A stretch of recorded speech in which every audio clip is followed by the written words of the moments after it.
Hey guys, welcome back to another video of microprocessor. Continuing the series of microprocessor, in lecture number 2 we will learn what is system buses. Guys ये जो system बस का concept है वो बहुत ज्यादा basic concept है micro processor में, इसीलिए इसको जानना बहुत ज्यादा इंपॉर्टेंट है। System bus are used to communicate the data between the CPU and memory और अदर डिवाइसेस। बेसिकली हमारे पूरे आर्किटेक्चर में जो सीपीयू होता है या फिर जो मेन ऑपरेशन परफॉर्म करता है और जो मेमोरी होती है जहां पर हमारा एक्चुअल डेटा स्टोर होता है, इनके बीच में कम्युनिकेशन करने का काम करता है हमारा सिस्टम बस। मतलब बेसिकली ये जो है एक वायर के थ्रू, या फिर आप लोग बोल सकते हो जैसे कि वायर होती है, वायर क्या कर सकती है, इलेक्ट्रिसिटी को ट्रांसफर करती है।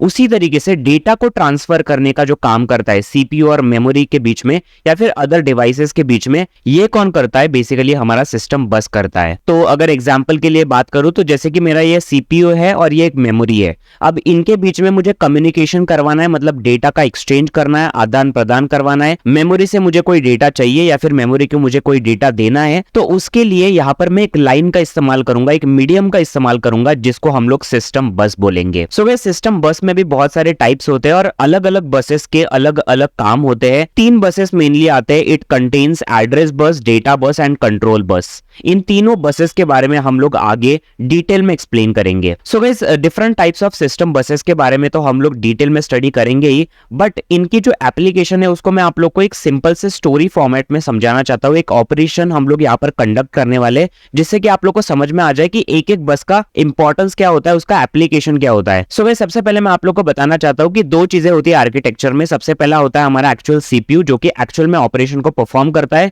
या फिर जो भी इंस्ट्रक्शन को परफॉर्म करने का काम होता है वो सारा प्रोसेसर या फिर सीपीयू के पास होता है। नेक्स्ट जो चीज होती है वो होती है मेमोरी। मेमोरी के अंदर एक्चुअल में डेटा स्टोर होता है जिसके साथ हमें ऑपरेशन को परफॉर्म करना होता है। सो गाइस, आप लोग को ये तो पता चल ही गया होगा कि इन दोनों के बीच में कम्युनिकेट करने के लिए हमें सिस्टम बस का इस्तेमाल करना पड़ता है, और इसमें 3 बसेस आते हैं, जैसा का होता है डेटाबेस, एड्रेस बस और हमारा होता है कंट्रोल बस। अब इन तीनों के एप्लीकेशन क्या है वो एक छोटे से वर्क ऑपरेशन को परफॉर्म करके मैं आपको बताऊंगा। लेट सपोज मुझे मेमोरी में से कोई भी डेटा रीड करना है या फिर पढ़ना है बेसिकली, तो मैं क्या करूंगा, माइक्रो प्रोसेसर में से मैं एक इंस्ट्रक्शन दूंगा कंट्रोल बस पे। तो कंट्रोल बस का आप लोग को एप्लीकेशन समझ में आ गया कि ये बेसिकली कंट्रोल करता है कि क्या ऑपरेशन को परफॉर्म करना है। तो इसको मैंने बताया कि रीड ऑपरेशन को परफॉर्म करना है, तो ये जो ऑपरेशन है ये मेमोरी के पास जाएगा। अब मेमोरी को पता है कि मेरे से कोई भी डेटा रीड होने वाला है, तो basically micro processor address bus को एक एड्रेस भेजता है, बेसिकली ये बताने के लिए कि जो डेटा के साथ ऑपरेशन परफॉर्म करनी है उसका एक्चुअल लोकेशन कहां पर है। एड्रेस जो है वो एड्रेस बस में स्टोर हो जाएगा और एड्रेस बस मेमोरी को बता देगा कि इस एड्रेस पर मेरा डेटा पड़ा हुआ है। अब गाइस, मेमोरी को तो एड्रेस पता चल चुका है, तो इसलिए मेमोरी क्या बताएगी, मेमोरी एक डेटा देगी उसको, डेटा बस में वो स्टोर होगा और डेटा बस से फिर से माइक्रो प्रोसेसर पे आएगा। तो ये बेसिकली एप्लीकेशन होता है। इससे हमें क्या पता चला कि माइक्रो प्रोसेसर को रीड करना है अगर मेमोरी में से कोई भी डेटा, तो वो कैसे रीड करेगा, with the help of this buses. I hope guys ये कॉन्सेप्ट आपको समझ में आ चुका होगा। Moving towards our next concept, जहां पर हम लोग बसेस के बारे में डिटेल में स्टडी करेंगे उनके डेफिनेशन के साथ। So guys, moving towards our first बस which is the address bus. और एड्रेस बस आप लोग को समझ में आ रहा होगा कि ये जो है बेसिकली एड्रेस स्टोर करता है। तो address bus carries address of the memory location. Basically memory location में, मतलब एक पर्टिकुलर मेमोरी में एक्चुअल में किस लोकेशन के ऊपर मेरा डेटा पड़ा हुआ है, ये कौन बताता है, हमें एड्रेस बस बताता है बेसिकली। सेकंड पॉइंट ये है, it also tells us total memory locations of the memory. अब ये बहुत इंपॉर्टेंट पॉइंट है क्योंकि ये हमें, मतलब एड्रेस बस जो है वो हमें ये भी बताता है कि बेसिकली कितने मेमोरी लोकेशन है हमारी मेमोरी में और हमारा मेमोरी कितने डेटा को स्टोर कर सकता है, ये भी हमें एड्रेस बस बताता है। अभी वो कैसे बताता है ये आप लोग को समझना बहुत ज्यादा इंपॉर्टेंट है, अगले लेक्चर्स में भी आपको काम आने वाला है। सो गाइस, एग्जांपल के लिए हम लोग एक 3 बिट का एड्रेस बस ले लेते हैं। अब 3 बिट का एड्रेस बस, इसका मतलब है क्या, इसका मतलब ये है कि ये एक टाइम के ऊपर 3 बिट के लोकेशन या फिर मेमोरी लोकेशन को एड्रेस कर सकता है। इसका मैं आप लोग को कैलकुलेशन बताता हूं। लेट सपोज अगर एड्रेस बस हमारे 3 बिट्स का है तो 2�3, मतलब 8 मेमोरी लोकेशन को ये एड्रेस कर सकता है।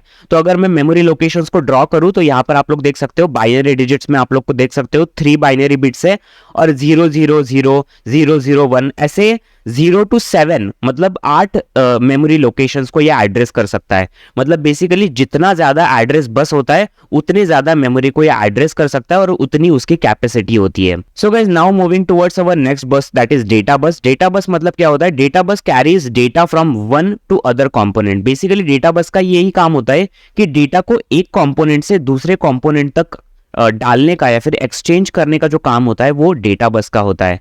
बेसिकली ये एक बाई डायरेक्शनल डेटा बस होता है। इसका मतलब ये है कि माइक्रो प्रोसेसर से मैं मेमोरी में भी डेटा रीड भी कर सकता हूँ और राइट भी कर सकता हूँ, दोनों डायरेक्शन से मैं काम कर सकता हूँ, इसीलिए इसको बाई डायरेक्शनल डेटा बस भी बोला जाता है। नेक्स्ट जो पॉइंट है, the number of lines in the data bus affects the speed of the transferring of the data. इसका मतलब ये होता है कि जितने ज्यादा लाइन्स ऑफ डेटा बस में होंगे, मतलब डेटा बस में जितने ज्यादा लाइन्स होंगे उतनी ज्यादा स्पीड होगी डेटा को ट्रांसफर करने की। और ये जो चीज है वो आप लोग को ऑलरेडी डायग्राम में पता चली गई होगी। यहाँ पर एक है मेरे पास सीपीयू और ये है मेमोरी। अब इसके बीच में डेटा का आदान प्रदान करने के लिए जो बस इस्तेमाल होगा वो डेटा बस होगा। अब हम लोग बढ़ेंगे अगले पॉइंट के ऊपर, that is control bus. Control bus का एक छोटा सा एप्लीकेशन होता है।